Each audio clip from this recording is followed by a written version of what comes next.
नमस्कार. आजच्या सत्य मराठी क्राईम स्टोरीमध्ये आपलं स्वागत आहे. पण सुरुवात करण्याआधी तुम्ही चॅनलवर नवीन असाल किंवा तुम्हाला अशाच सत्य घटना ऐकायला आवडत असतील तर व्हिडिओला लाईक करून चॅनलला सबस्क्राईब करा. आज आपण ऐकणार आहोत एका अशा थरारक कहाणीबद्दल ज्यात एका तरुणाची वासना, लालसा आणि निर्दयीपणा या तिन्ही गोष्टींनी मिळून निर्माण केला भयाचा आणि मृत्यूचा खेळ. ही कहाणी आहे जळगाव जिल्ह्यातील पारोळा तालुक्यातल्या एका छोट्याशा गावाची. सुमठाणे. बाहेरून साधं शांत दिसणारं हे गाव, पण या गावात राहत होता एक तरुण ज्याच्या मनात वस्ती केली होती अंधाराने. त्याचं नाव अनिल गोविंदा सदाशिव. वडील वन विभागात कामाला, घरात विधवा आई आणि लहान भाऊ. वडील वारले होते काही वर्षापूर्वी. घरातली जबाबदारी अनिलवर होती, पण त्याचं मन मात्र भटकं होतं. पैशाच्या, स्त्रीच्या आणि हव्यासाच्या मागे. जंगलाच्या वाटा त्याला पाठ होत्या. अळमनेर आणि पारोळा परिसरातील प्रत्येक झाड, प्रत्येक ओढा त्याला ओळखीचा होता आणि त्या ओळखीचा तो वापर करणारा होता एका भयावह हेतूसाठी. एका दिवशी त्याची ओळख झाली वैजंताबाई भोई नावाच्या विवाहित महिलेशी. ती एरंडोल तालुक्यातील, पण माहेर असायचं तिचं त्याच परिसरात. विवाहानंतर ती सुरतला गेली होती. कधी कधी माहेरी येत असे आणि त्या भेटीतच तिची नजर अनिलवर पडली. त्यांच्या गप्पा वाढल्या आणि एके दिवशी त्या गप्पांनी मर्यादा ओलांडल्या. दोघांच्या सहमतीने संबंध जुळले. अनिलसाठी वासनेचा खेळ आणि वैजंताबाईसाठी थोडं प्रेम, थोडा पैशाचा आधार. काही काळ असाच संपर्क राहिला आणि मग एका दिवशी अनिलने तिला फोन केला. तू सुरतहून ये, आपल्याला भेटायचं आहे. वैजंताबाईने कोणालाही काही न सांगता घर सोडलं. 4 मे 2025 ही होती तिच्या आयुष्यातील शेवटची यात्रा. सुरतहून बसने ती धुळे गाठणार होती आणि तिकडे अनिल तिची वाट पाहत होता. पहाटेच्या अंधारात 2:30 वाजता बस धुळे स्थानकात आली. ती उतरली आणि पहिला फोन केला अनिलला. मी आले आहे. अनिलने हसत उत्तर दिलं, थांब, मी जवळच आहे. दोघे बाकावर बसले. गप्पा, हशा आणि अनिलची नजर मात्र तिच्या अंगावरील दागिन्यावर. कानातील सोन्याच्या बाळ्या, गळ्यातलं मंगळसूत्र आणि पिशवीतील थोडे पैसे, हे सगळं त्याला खुणावत होतं. पण तो थेट हल्ला करणार नव्हता. पहिले मिळवायचं तिचा विश्वास, मग तिचं शरीर आणि मग तिचा जीव. सकाळी 4च्या सुमारास त्यांनी बस पकडली. गंतव्य होत जानवे गावचं जंगल. बस चालली आणि पहाटे 5च्या सुमारास ते उतरले. अंधार अजून होता. पक्ष्यांचे आवाजही शांत होते. दोघे हळूहळू जंगलात गेले. एकांतात, सावल्यामध्ये. अनिलनं गोड बोलत तिचा हात धरला. त्या क्षणी ती सुखाच्या आशेने त्याच्यावर विसावली. पण त्या मिठीत लपलेली होती एक निर्दयी योजना.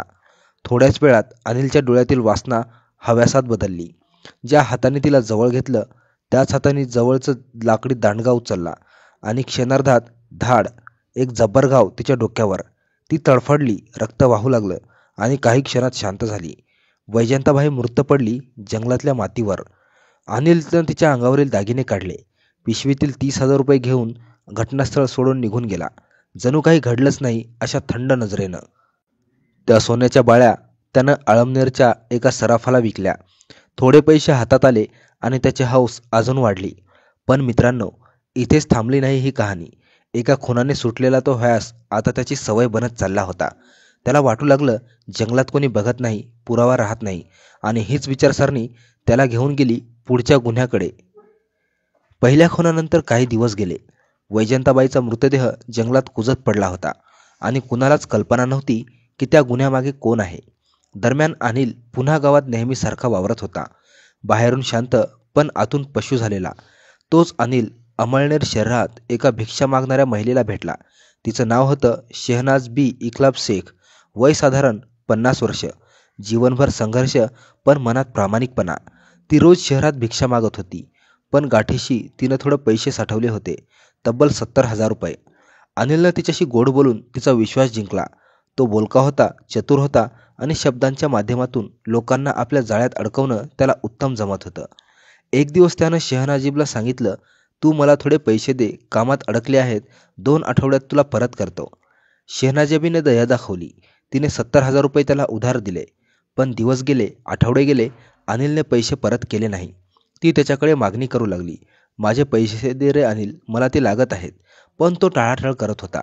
आणि मग अनिलनं ठरवलं, ही सुद्धा अडथळा आहे, तिलाही संपवायचं. 19 जून 2025 रोजी भर दुपारी अनिलनं शहानाजीबला गोड बोलून बोलावलं.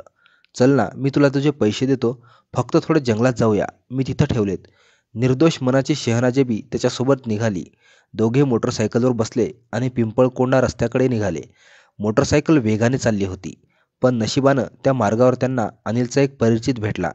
त्याने दोघांना पाहिलं आणि लगेच फोन लावला. कुठं जातोस रे अनिल, आणि तुझ्यासोबत ही कोण? अनिल थोडा गडबडला, म्हणाला, शहानाजबी आहे, थोडं काम आहे, मी जंगलाच्या वळणावर आहे. त्या परिचितानं सांगितलं, थांब तिथंच, मी येतो. काही मिनिटांनी तोही आला आणि तिघे जंगलात शिरले. थोड्याच वेळात शहानाजबी पुन्हा पैसे मागू लागली. तू मला माझे पैसे परत दे, नाहीतर मी पोलिसात जाईन, तुझ्याविरुद्ध बलात्काराची तक्रार करेन. हे ऐकून अनिलचा राग उसळला. त्याच्या डोळ्यात पुन्हा तीच भयानक चमक आली. त्याने जवळचा लाकडी दांडका उचलला आणि जोरात तिच्या डोक्यावर मारला. रक्ताचा उडालेला फवारा, किंकाळी आणि भीतीचं साम्राज्य. पण यावेळी ती नशीबवान ठरली. ती तडफडत पळून गेली, जखमी अवस्थेत, रक्ताने माखलेली पण जिवंत. तो परिचितही घाबरून तिथून निघून गेला. शहानजबीला लोकांनी दवाखान्यात दाखल केलं. 8 दिवसांनी ती बरी झाली आणि थेट पोलीस ठाण्यात गेली. तिने तक्रारीत स्पष्ट लिहिलं, अनिल गोविंदा सदाशिव याने माझा जीव घेण्याचा प्रयत्न केला. आता अनिलचं नाव पोलिसांच्या नोंदीत आलं होतं, पण तो फरार झाला होता आणि फरारी अवस्थेत असतानाच त्याने पुन्हा आखला एक भयावह डाव. ज्या महिलेने त्याला 30,000 रुपये उसने दिले होते, ती होती शोभाबाई रघुनाथ कोळी, पारोळा तालुक्यातील उंदीरखेडा गावातील. ती घरकाम आणि झाडूपोछा करून आपला उदरनिर्वाह करत होती, प्रामाणिक पण साधी मनाची. अनिलने तिचे पैसे घेतले आणि आता तीही त्याच्याकडे तगादा लावत होती, माझे पैसे दे, मला गरज आहे. पण अनिलसाठी हे सगळं त्रासदायक झालं होतं. त्याने ठरवलं एकदाचंच कायमचं संपवायचं. 24 जून 2025 त्याने शोभाबाईला फोन केला. गोड बोलत म्हणाला, चल ना, मी तुला तुझे आजच पैसे देतो, थोडं जंगलात चल, मी ठेवले आहेत. शोभाबाईला संशय नाही आला. ती मोटरसायकलवर बसली आणि दोघे निघाले सुमठाणे शिवाराच्या जंगलात. जंगलात पोहोचल्यावर दोघांमध्ये थोडा हसू, गप्पा आणि मग अचानक दगडाचा घाव. अनिलनं तिच्या डोक्यात दगड आपटला. ती कोसळली, रक्त वाहू लागलं आणि काही क्षणात तिचा शेवट झाला. अनिलनं तिच्या अंगावरील दागिने काढले, चेहरा प्लास्टिकच्या पोत्यात बांधला आणि घटनास्थळ सोडून निघून गेला. त्या दागिन्यांची विक्री अमळनेरच्या सराफाकडे केली, 90,000 रुपयांना.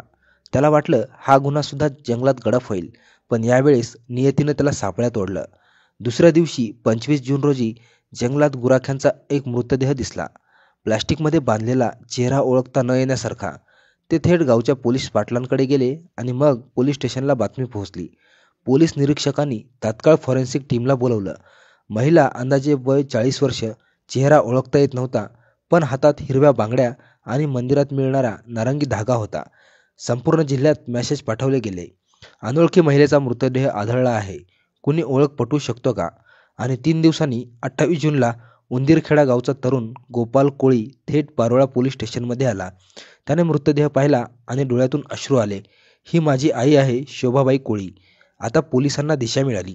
शोभाबाईच्या मोबाईलचे कॉल रेकॉर्ड मागवले. सर्वाधिक कॉल कोणासोबत? अनिल गोविंदा सदाशिव. संशय पक्का झाला. पोलीस पथक त्याच्या मागावर निघालं. दरम्यान अमळनेर पोलिसांनाही शहानाजीबच्या फिर्यादीमुळे अनिलचा शोध चालू होता. 28 जूनच्या मध्यरात्री धुळे तालुक्यातील झापी शिवारात पोलिसांनी अनिलला पकडलं. त्याने कबुली दिली, हो, मी शोभाबाईचा खून केला.